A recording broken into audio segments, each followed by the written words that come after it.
Bonjour, bienvenue dans cette vidéo sur Divi, bienvenue sur Web Marketing Tuto. Et aujourd'hui, j'ai fait un petit format différent, j'ai l'occasion d'avoir un petit tableau derrière moi. On va voir comment faire un bouton bicolore avec des couleurs qui s'inversent. Donc en gros, on veut avoir notre bouton sur notre formulaire de contact, où dans un premier temps, on a une première couleur comme ça ici, et notre autre couleur, je ne sais pas si on voit grand chose au tableau, mais je l'utilise ici. Et que quand on passe au survol, ce bouton s'inverse. Donc c'est très simple et on veut simplement que ce soit comme ça et comme ça. Évidemment avec le texte d'envoi derrière ou un autre texte, mais on va juste apprendre comment inverser ce bouton. Donc commençons directement ce tuto. En gros, la première chose à faire, donc voilà l'effet auquel on veut arriver. Donc on part d'un bouton comme ceci et on va avoir un bouton comme celui-ci.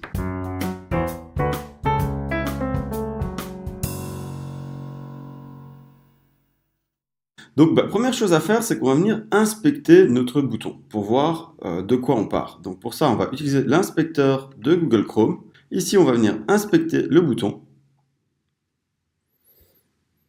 Et on va voir ce sur quoi on veut appliquer notre CSS. Donc là, on est en train d'inspecter ce bouton-ci.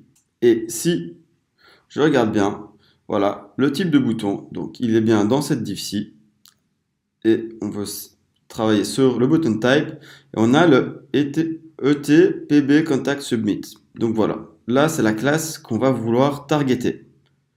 Donc comme d'hab, on peut venir s'entraîner ici sur l'element style et avoir par exemple tester un peu. Donc un background blue et voir. Voilà, là c'est bien sur cet élément là que je vais venir travailler. Donc nous on va venir mettre un background, mais ce sera un background linéaire. Donc vous allez voir pour ça ce qu'on va utiliser, c'est simplement ici un WebKit, donc le background image, et c'est un gradient linéaire. Donc on va un peu le travailler, mais je vais d'abord vous expliquer le fonctionnement du gradient linéaire. Donc la première partie ici, en fait on choisit ici, enfin un gradient il ne doit pas être linéaire, mais ici en général on met linéaire ou radial ou autre chose. Nous on va prendre un gradient à moins 50 degrés. Donc là on travaille l'orientation pour avoir l'effet recherché. Ensuite on donne sa couleur et on choisit jusqu'où va le gradient et l'autre couleur. Donc là on a pris du noir et un rouge. Et là, simplement, on est venu mettre quelque chose dessus. Donc ça, c'est le code dont je vais avoir besoin. Donc je vais venir le copier. Il est disponible aussi en bas de la vidéo. Et je vais venir l'appliquer ici. Donc il y a plusieurs endroits où on peut appliquer notre CSS. Donc il faut savoir que, comme on l'a déjà vu, on peut l'appliquer sur la page entière. On peut l'appliquer sur le site entier. Donc il y a le custom CSS dans les options Divi. Ou il y a aussi les style sheets. Donc là, c'est vraiment on veut travailler avec la style sheet. On peut l'appliquer ici au niveau d'une section complète. Donc là, je pourrais venir personnaliser mon CSS. On peut l'appliquer de nouveau dans les lignes. Et donc là, on peut venir mettre du CSS dans la ligne complète. Et là, on peut mettre sur la partie gauche, la partie droite, quand on regarde dans la ligne. Mais nous, on va l'appliquer directement sur l'élément. Donc si je viens ici sur mon élément, c'est bien mon formulaire de contexte sur lequel je vais appliquer ceci. Je vais aller dans personnaliser mon CSS. Et ici, je peux l'appliquer sur l'élément principal. Là, il va me dire la classe exacte. Donc là, je vais retrouver en fait mes différentes classes. Ici, j'ai ET, contact, submit. Donc en effet, je vais vouloir appliquer ça sur le bouton. Donc simplement, je vais ici sur bouton du formulaire de contact et je vais appliquer mon style. Voilà, j'applique mon style.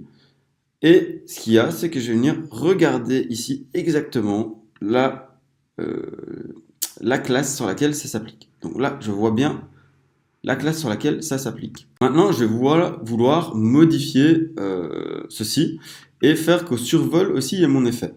Le problème, c'est que comme je suis déjà dans une classe, ici, si je veux venir mettre ce code-ci, qui est en fait, vous allez voir, le même code mais inversé, j'inverse simplement mes couleurs pour avoir cet effet d'inversion que je veux faire au survol. Le problème, c'est que je ne peux pas le faire parce que si je suis déjà dans une div, donc je ne peux pas lui rajouter 2 points over qui veut dire au survol, fais ceci. Donc là, je suis un peu bloqué. Donc ça marche très bien si je veux juste changer une fois la couleur de mon bouton, mais pas dans les deux sens. Donc je voudrais soit comme ceci, soit l'avoir inversé comme ceci. Mais là je veux les deux et je veux que ce soit au survol. Donc en fait, je vais rien appliquer sur mon bouton, mais je voulais juste vous montrer que si vous voulez faire un changement simple sur votre bouton, c'est un très bon moyen de targeter. Moi je vais l'appliquer sur ma page complète. Pour ceci, je vais donc dans personnaliser le CSS, et là je vais retrouver le CSS qu'il me faut. Donc, pour ceci, en fait, ben, j'ai bien besoin de ET contact PB submit. Donc voilà, ETPB contact submit, pardon, je l'ai mal dit. Et donc là, on va préciser que c'est sur une classe.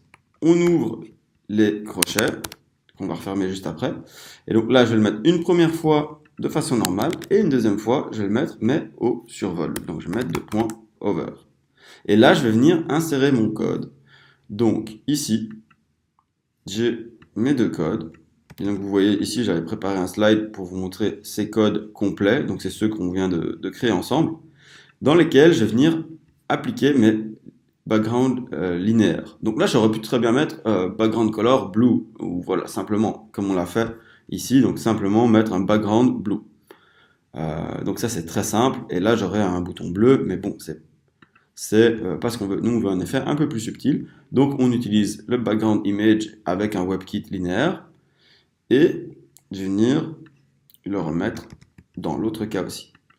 Et vous voyez que j'ai mis important, c'est pour être sûr que ça soit effacé par aucune autre balise qui pourrait être plus en amont que celle-ci. Donc c'est parfois utile quand votre CSS ne s'applique pas de venir mettre important. C'est pas les meilleures pratiques. Le mieux c'est de targeter au mieux son CSS, mais des fois même quand on fait ça, ça fonctionne pas. Mais ici voilà, on a bien l'effet recherché, on a notre bouton, et là je voulais vous montrer l'utilisation de la balise important. Donc là je viens sauver ceci, et si je viens mettre à jour ma page ici maintenant, voilà, je vois que sur mon site j'ai bien ce bouton-ci. Donc là c'est parfait. Et j'ai mon petit effet sympa, ça peut être utile. Ça, c'est un effet que Madeleine avait utilisé dans un de ses sites pour un de ses clients parce qu'ils avaient, en fait, ils travaillaient à deux. Ces deux architectes qui travaillent ensemble, ils avaient leurs propres couleurs et du coup, c'était pour rappeler leurs couleurs à eux. Donc voilà, évidemment, il faut l'utiliser dans un certain cadre et utiliser un peu les couleurs du site idéalement. Voilà, bah écoutez, c'est la fin de ce mini tuto Divi. J'espère, comme d'habitude, qu'ils vous sont utiles. N'hésitez pas à mettre en commentaire des nouveaux tutos qui vous intéresseraient. Et mettez un pouce si la vidéo vous plaît. Abonnez-vous pour recevoir tous les tutos gratuits sur Divi. Et je vous dis à très bientôt sur Web Marketing Tuto. Ciao, c'était Julien. Bonne journée.